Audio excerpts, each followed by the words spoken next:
Hello YouTube, my name is ThereFour and I'm back with another fantastic update video. This update is the new snapshot for Minecraft. This one is 14W02B. The A version was recently patched by the B version, which has covered a lot of bug fixes that people were experiencing earlier in the day.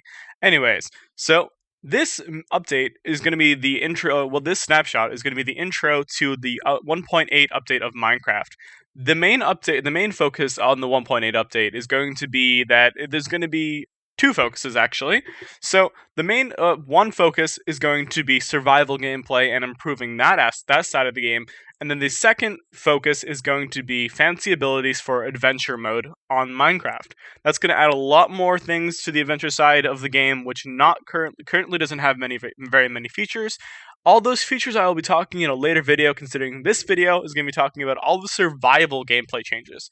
Anyways, on to the changes on this update on this snapshot for survival aspect of the game. Anyways, we got 3 new stone types. All these stone will be procedurally generated into the world when you generate a new world, or hopefully you might find them in new chunks if you go exploring enough. They will also have their own polished versions of those blocks, which can be created using a certain crafting recipe, which I will show you once we get into the game. Anyways, on to the next thing. There's been more major enchanting rehauls and repairing changes. Enchanting now is a little bit different. It now costs between 1 to 3 levels of what do you call it? Like focusing of power on the enchantment. And instead of actually just costing experience, it now costs lapis. It costs anywhere between 1 to 3, depending on the power of the enchantment. But it also doesn't take the original amount of experience or levels, such as there's 4, 16, and 30, but it also changes anyway. So using the actual enchantment calculation stays the same, but one of the enchantments will be displayed in this tooltip when you hover over each individual option. I'll show you I'll show you all these features later once we actually get into the game. So repairing has also changed a little bit. Notably that renaming items only costs 1 level, and repairing starts out with 2 to 5 levels, and tools can be repaired longer and with better enchantments. Also, the material cost may be made optional, and that's a maybe feature if players or people decide they dislike this or not. Random text may be changed to make more sense, considering it is kind of jumbled right now. And the material originally was gold bars, but has been changed to lapis, which you can now buy from traders. Also, there's also been added a mossy stone brick recipe, which can be created with stone bricks and vines. I can show you guys once we get into the game. The villager trading has been changed, so offers will be less random and more useful to the players. Existing villagers will not be effective, so you do have to create a new world just to experience all that new things. Trading might give experience, and of course, lapis now be buyable. Also, on to the next thing. So doors can now be stacked. That means you can have a 64 stack of doors, and instead of the normal door recipe crafting only 1 door, it now crafts 3 doors, which is a lot more helpful. And hey, wood is scarce, I guess, if you're in a desert. You never know. Anyways, we also have the awesome slime blocks from a previous video that I talked about. I'll have a little link to that video in the top left right now. Also, there's been a ton of other tweaks, changes, bug fixes, and secret features, which I will show you all once we get into the game. Alright, we are back in the game. So now I'm going to bring you around all the newest changes added to this. Okay, so let's go into the new blocks.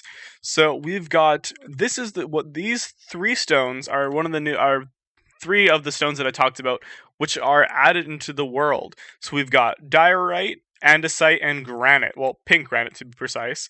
Anyways, so each new stone has their own polished block version, which can be used for decorating certain temples, or any sort of random things that you might like. Anyways, so a couple of them look pretty nice. I'm not a big fan of this one right here. It's kind of ugly, but you never know. Texture pack, people can make anything look any way they want. So to craft the polished versions, you just take 4 of the individual block, and it gives you 4 of the polished version, just putting into a crafting table. And that's the same with the granite as well, which is pretty easy. So on to the next change. So we've got these slime blocks, which I was talking about previously. So these are crafted using 9 slime balls And if we just grab those out of there, we can make our own. Just put that there, and we got slime blocks. And that's pretty cool. Gives you a good way to store slime, and looks pretty awesome if you ask me. Alright, so how do they work, you might ask? So let's show you. So let's hop over here to my testing area. So if we just step on them, they're a little bit bouncy. Nothing really happens. They just kind of like slow you down a little bit, and if you jump on them, they bounce a little bit. But another cool thing is that they bounce you based on how high you've fallen. So let's show you if we go... Oh, whoops, ran into that. That was just a little testing thing, because cool things do happen. So if we drop down from here, there we go. As you can see, it bounces. Oh, jeez. Well, let's redo that. That's a little bit embarrassing. Okay, so... And as you can see, it does bounce you incrementally higher when you drop from a higher spot. So obviously, really high up is going to drop you really higher, and then you just slowly lose momentum and go to a stop. Another cool thing about this is that it can be used to create like jumping puzzles. For instance, you can do this: jump to the next one, jump to the next one, and do that. And it could be quite hard to create another parkour map, which would be pretty awesome for those people who actually do make those maps, because they are pretty fun and they are a good challenge. So, actually, as you can see right here, we do have the diorite stone actually generated in the world right on top. That's pretty cool. So, that is that awesome change. Okay, onto the crafting recipe for mossy stone. If you take vines and stone bricks, put them together in a crafting table or in your inventory, gives you mossy stone bricks, 1 for 1. Awesome, cool little ability to get mossy stone bricks. Also, there has been another change where if you take stone brick slabs and put them together, it does give you chiseled stone bricks. That's another really cool feature that I'm not sure was actually in the game before, and now it is. So it's pretty awesome for people who want those awesome chiseled stone bricks without worrying about going to temples and all those strongholds and stuff like that, which can be dangerous for new players. So here we've got the new villagers. Let's drop this stuff. Let's actually get some, what do you call it? Oh dear. Oh, emeralds, leather, you never know. Gold. Okay, so as you can see, once we open up the inventory, the interface with this, oh geez, phone ringing in the background, ignore that. Once we open it up, we do see that the player's name, well, not the player's name, the trader's name is right above the actual, right in the little tooltip. So the cool thing is that you can use that just to know which trader you're trading with, I guess. I don't know, just something cool. So as you can see, this leather worker gives you, for leather, he gives you emeralds, and for emeralds, he gives you leather pants. So if we do that, it gives us leather pants. Then if we go to that and give him leather, he gives us emeralds, and that is pretty nice. And as you can see, you got here that little ting or little bling. Just gave you a little bit of experience, and that's all there for trading. Okay, so this guy has got the cleric, he's got his own name, and this is the librarian who gives you emeralds for paper. And then you can also do that to get different enchantment books, which is pretty cool.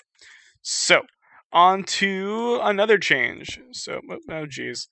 Alright, also, the doors are now stackable, so as you can see, you've got stacks of doors, which is always helpful considering who wants to have a chest full of individual doors. It's just a waste of chests.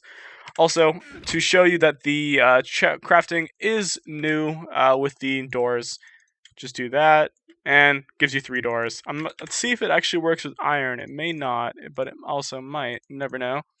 Always worth a shot to try it. Let's see. Oh dear. It does also give you 3 iron doors, so that's pretty cool. Okay.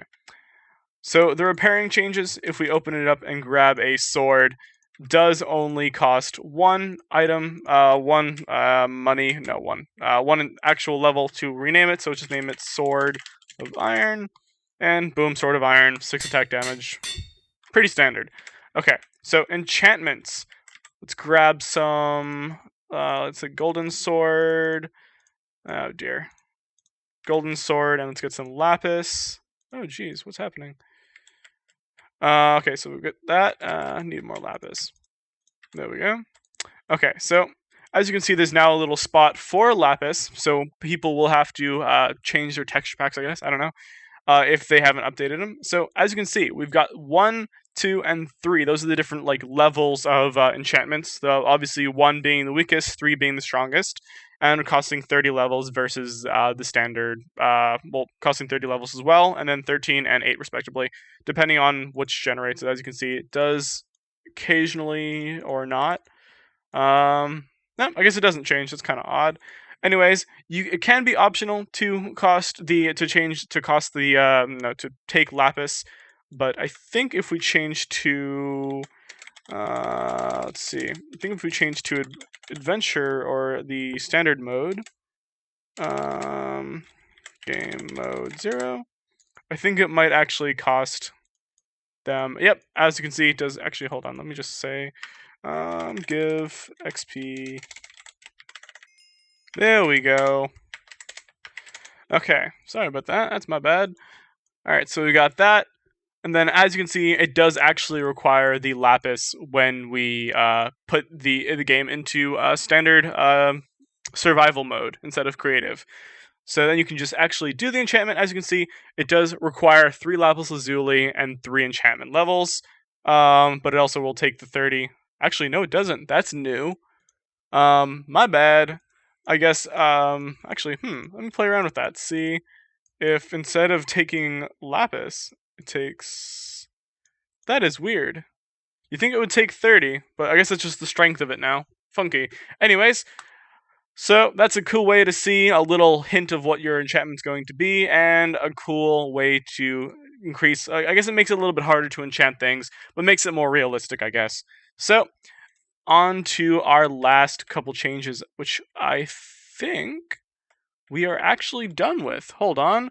Oh, right. Also, another really cool thing that's been added is the ability to lock your world in a certain damage mode, certain difficulty level. So this little lock will now appear by your difficulty level when you open up the options. So you can lock it in easy, normal, hard, and then lock world difficulty. It says, are you sure you want to lock the difficulty of this world? This will set the world to always be hard, and you will never be able to change that again.